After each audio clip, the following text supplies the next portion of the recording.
você aqui de Saul. Saul, então adolescente, jovem, morava numa casa, numa família muito pobre. Ele mesmo vai dizer isso, que eles eram pessoas muito pobres. Financeiramente eles eram desfavorecidos. E para quem tem pouco, se perde um pouco que tem, o prejuízo é muito grande, faz muita falta. Ninguém merece ser roubado. Ninguém merece ser roubado. E nem perder o seu patrimônio. Mas no caso dele, aquilo era questão de sobrevivência. Porque as jumentas, elas eram a condução da família. A condução para um médico, a condução para buscar o mantimento. E a Bíblia diz que essas jumentas se perderam, sumiram, desapareceram. E o pai de Saul faz ali uma força-tarefa e coloca os filhos para procurar. Ele chega para os filhos e fala para os filhos: nós vamos procurar, nós precisamos encontrar isso.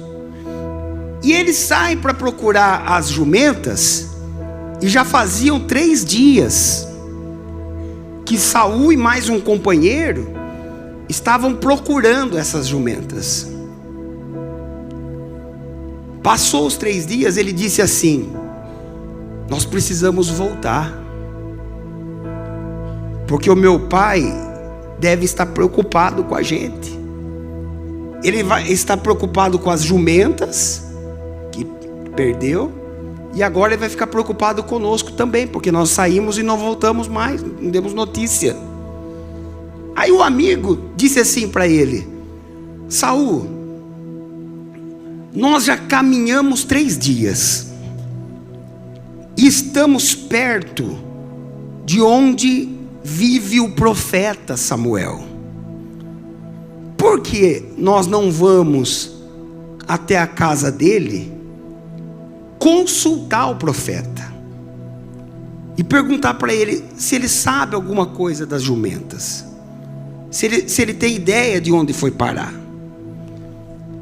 E Saul disse assim: boa ideia, não custa nada.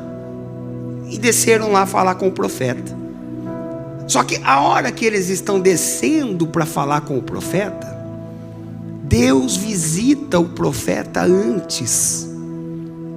E Deus diz assim: Samuel, vai descer um jovem aqui, vai vir um jovem aqui, e ele vai perguntar das jumentas do pai dele. Fala para ele que as jumentas já foram achadas, e que na realidade ele veio para cá porque eu tenho um propósito maior na vida dele. Você está compreendendo isso, sim ou não?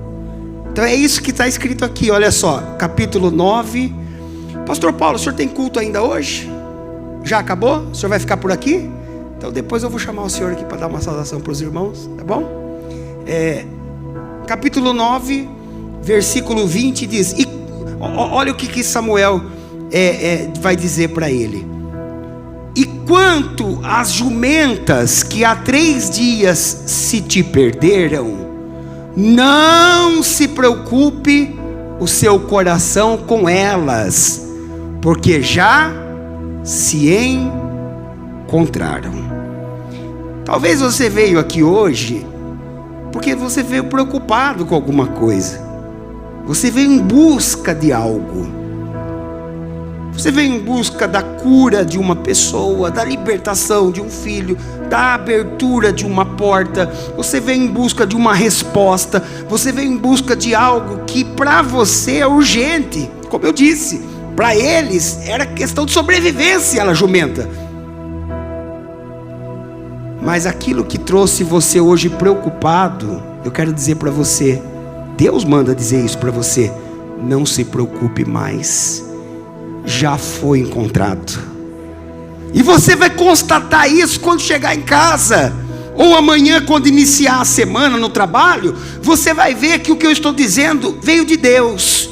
Aquilo que vem preocupando você e que foi a razão inicial para você vir hoje, Deus está dizendo: não se preocupe, não se preocupe, já foi encontrado.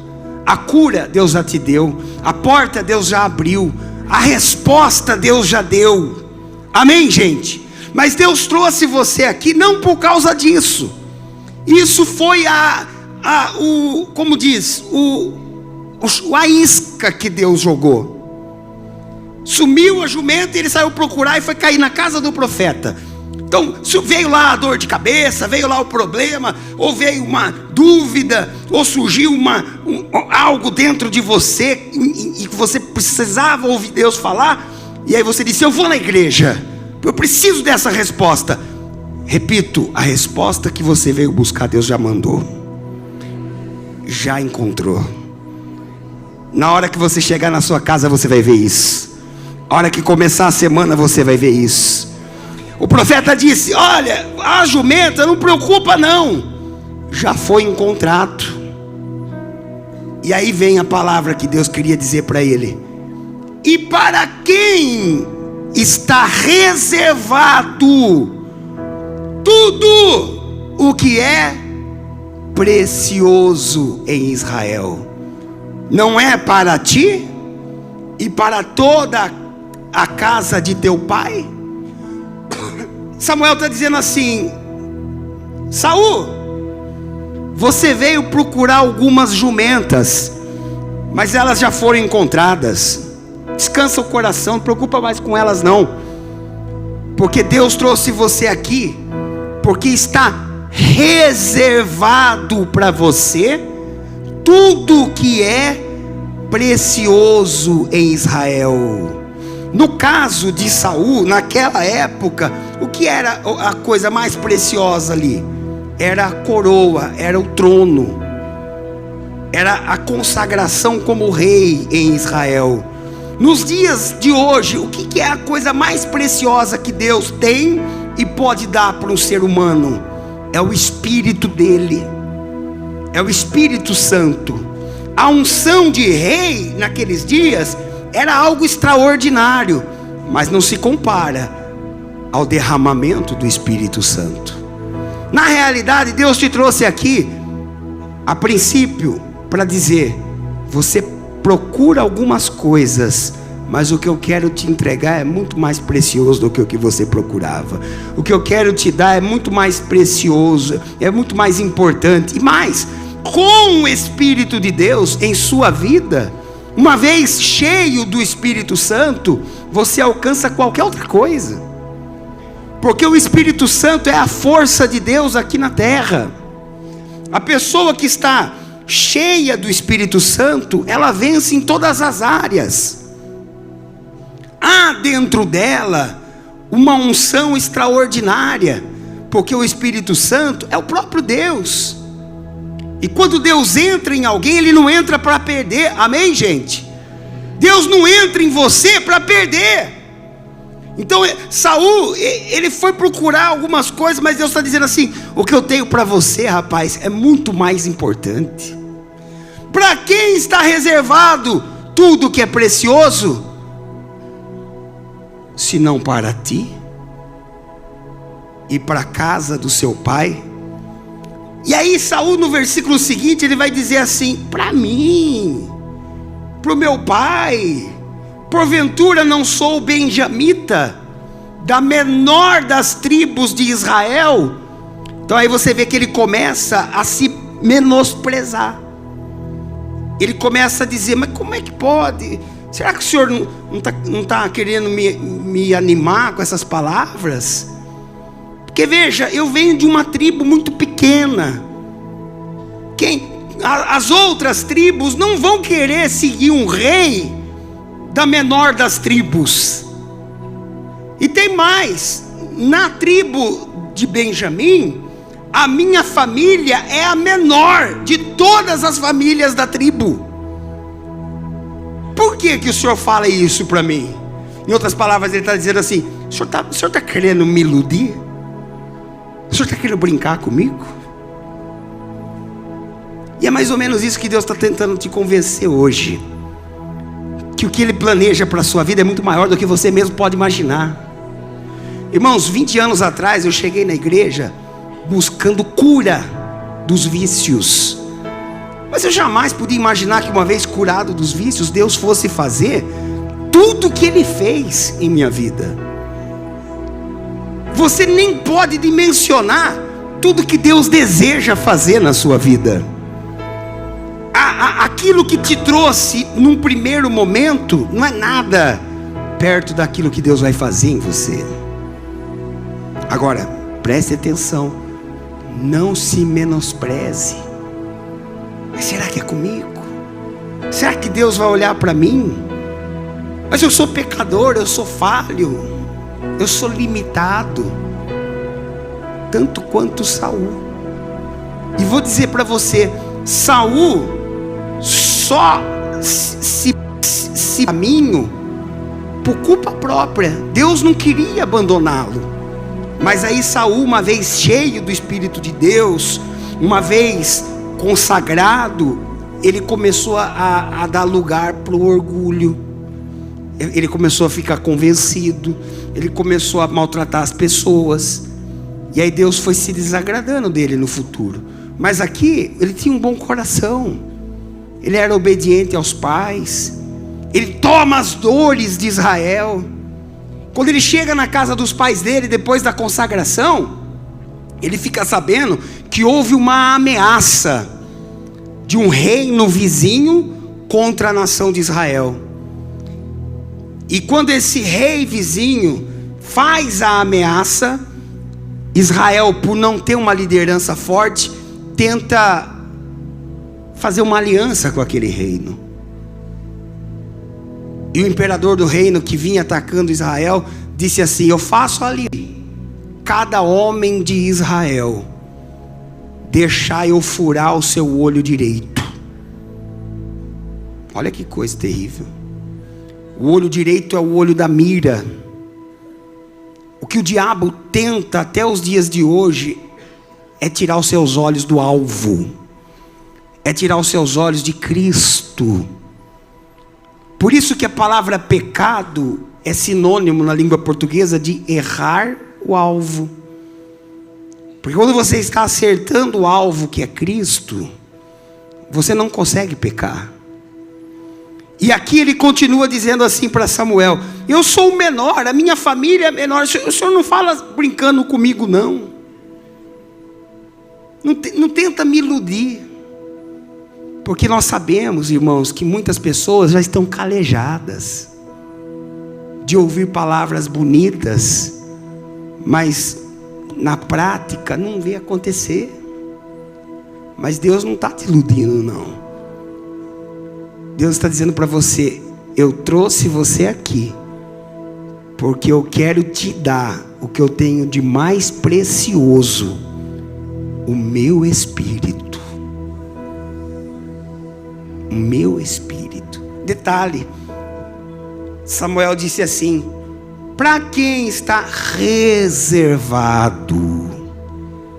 Uma coisa que está reservada, você não encontra nas prateleiras, e nem outra pessoa consegue levar, porque já está reservado para alguém. Deus está dizendo assim: eu tenho para você, antes que você viesse aqui, algo reservado, algo preparado.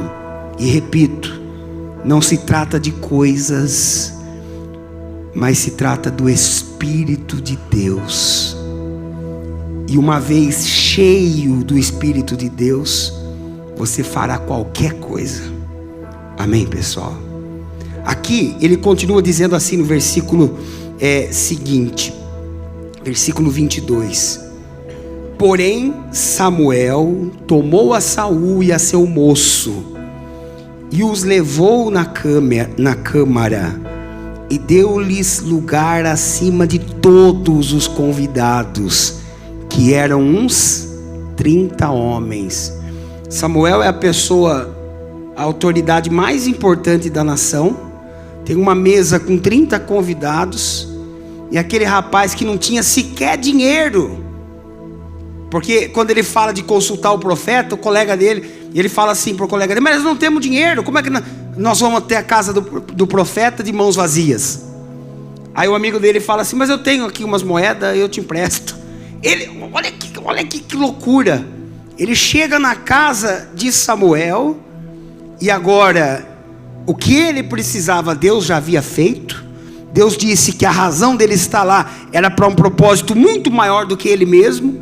E agora coloca ele no meio de 30 pessoas, no lugar mais alto, e honra aquele rapaz.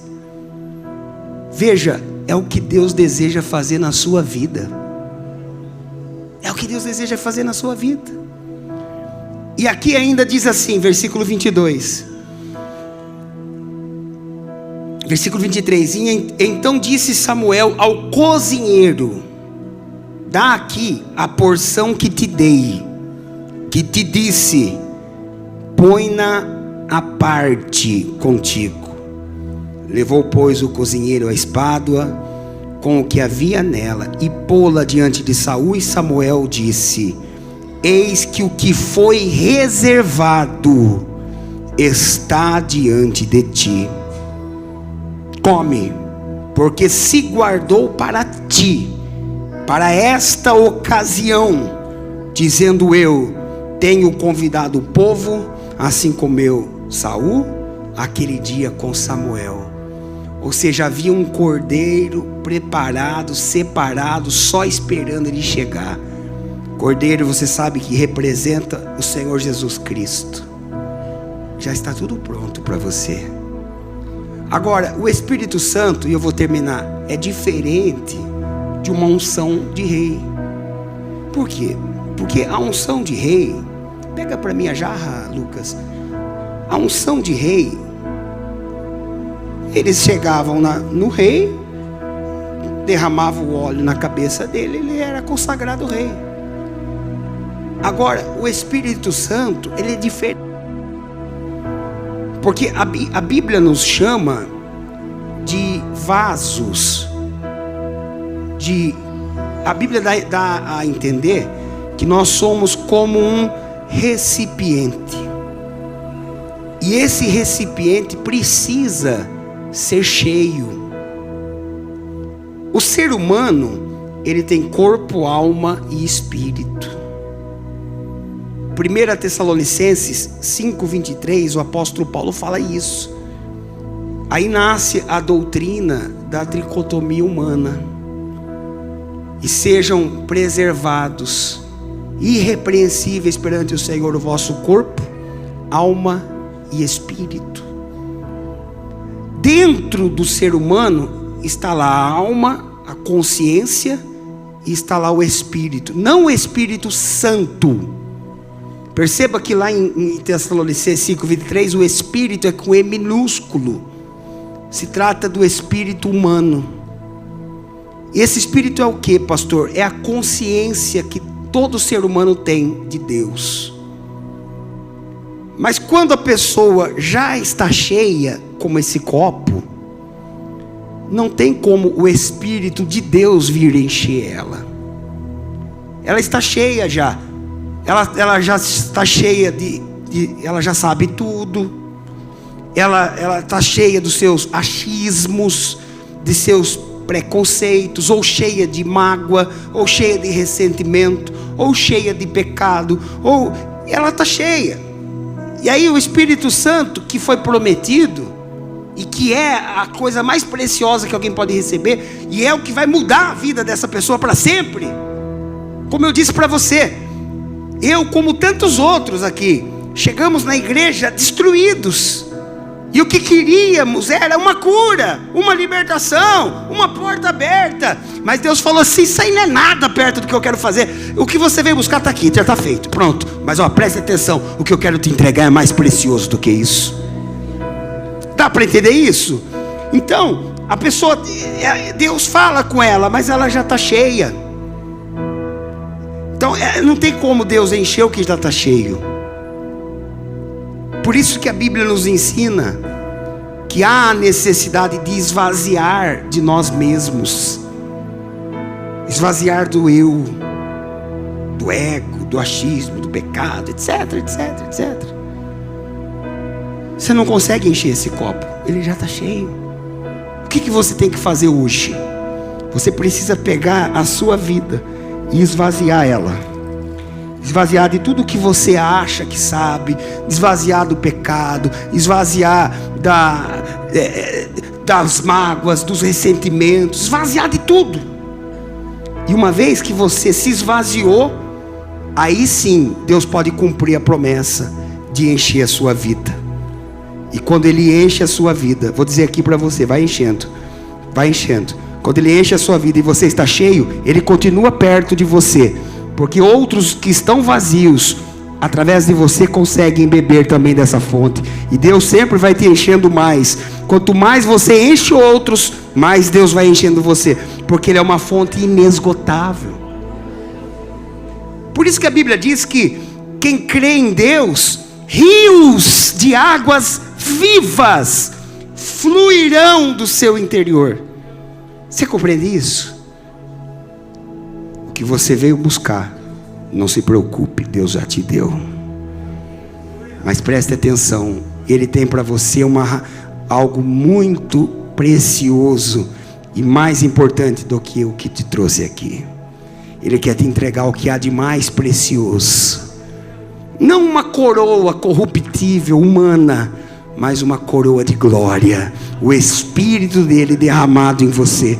E uma vez que o Espírito de Deus foi derramado em você, você faz qualquer outra coisa acontecer. Amém, gente? Pode ser como era Saul, o menor da casa do seu pai, o menor do seu bairro ou da sua cidade, não interessa. Se o Espírito de Deus for derramado em você, aí já era, Ele te levanta. Amém, gente? Porque Deus é especialista em pegar os pequeninos do Senhor. A Bíblia diz isso, os pequeninos do Senhor, e os colocar em lugar de honra. Não para eles falarem assim, ó, como que eu sou bom. Não, para que o mundo veja que Deus existe, que Deus ainda cura, que Deus ainda transforma, que Deus ainda salva, que Deus ainda restaura famílias. Amém, pessoal?